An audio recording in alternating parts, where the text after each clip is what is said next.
I went for a prostate biopsy. And ladies, let me give you a piece of advice. Don't ever go for a prostate biopsy.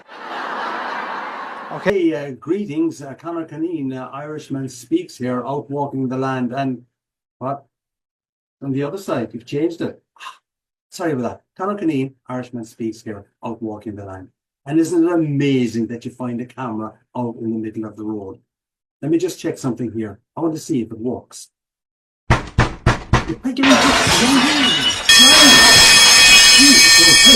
Hi everyone, Conor Cunneen, Irishman Speaks. My mission when speaking to oncology audiences, survivorship audiences, is to leave them with a smile in the face, with a spring in the step, and some memorable, actionable takeaways to help them to keep on keeping on during their journey.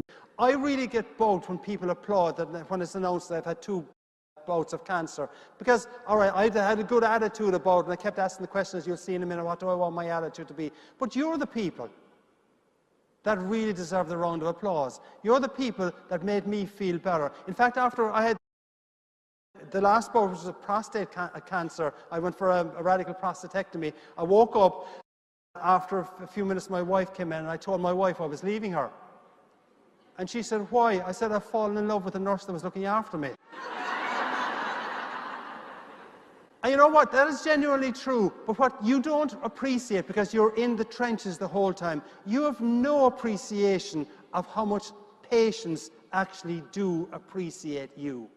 Even if you go into the hospital as a patient, because you're used to the trenches, you're used to all that going on, etc., you're not kind of going to be feel that real emotional level of thanksgiving that we as civilians do. So you really do have an impact on so many people. Brief little piece about my prostate journey. I went for a prostate biopsy. And ladies, let me give you a piece of advice. Don't ever go for a prostate biopsy. Okay? You know when doctors say, this might sting a little. Doctors lie.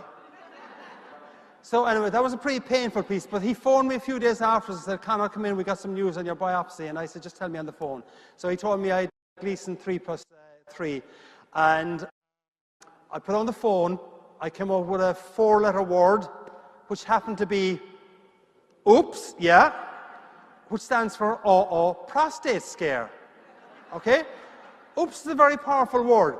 So anyway, I had done my research, and I knew up to 30,000 people could actually die from prostate cancer every year, but it is a well-treatable disease. So I said to myself, all right, Conor, you've beaten thyroid cancer previously, you can beat this as well. And I asked myself the question, what do I want my attitude to be? I said, I'm going to beat this, I'm going to have the right attitude. My wife told me I had to buy a new pair of pajamas before I went into the hospital.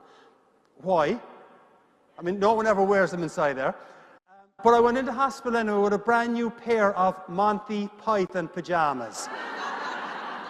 Pajamas bearing the legend, it's just a flesh wound.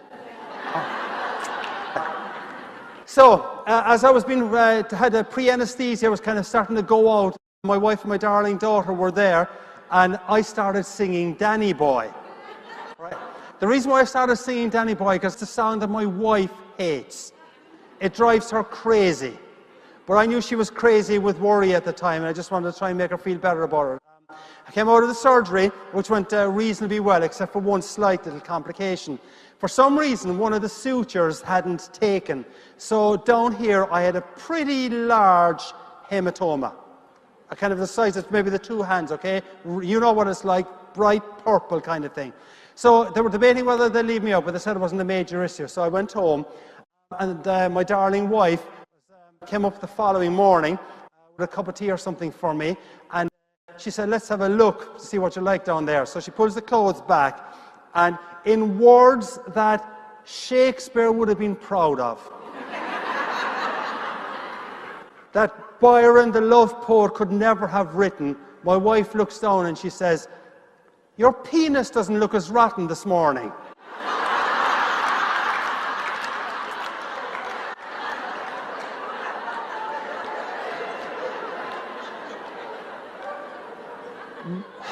Word for word. I've told that story to a few friends of mine, buddies of mine, and they said, come on, your wife didn't use the word penis.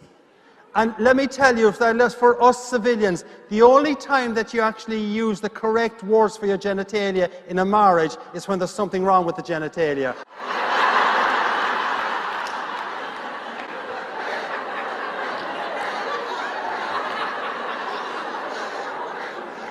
Right.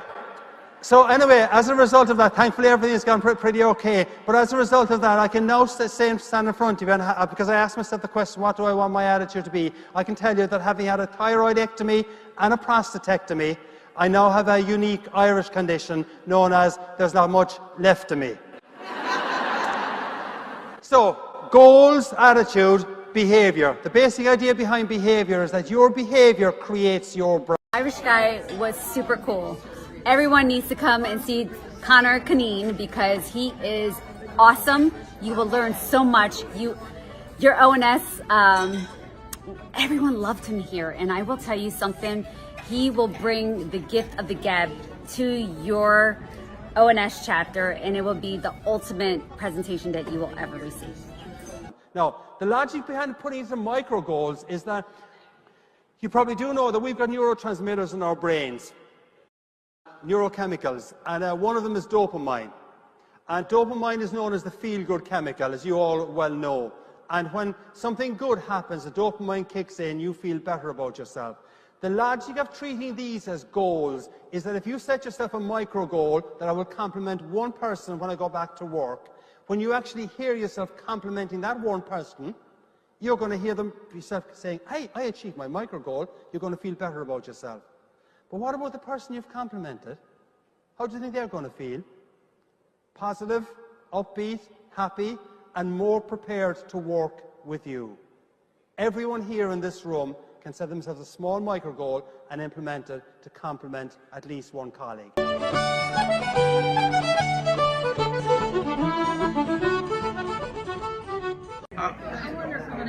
Okay, ladies, what did you think of The Irishman? Hey, what did we think, Conor? You were amazing.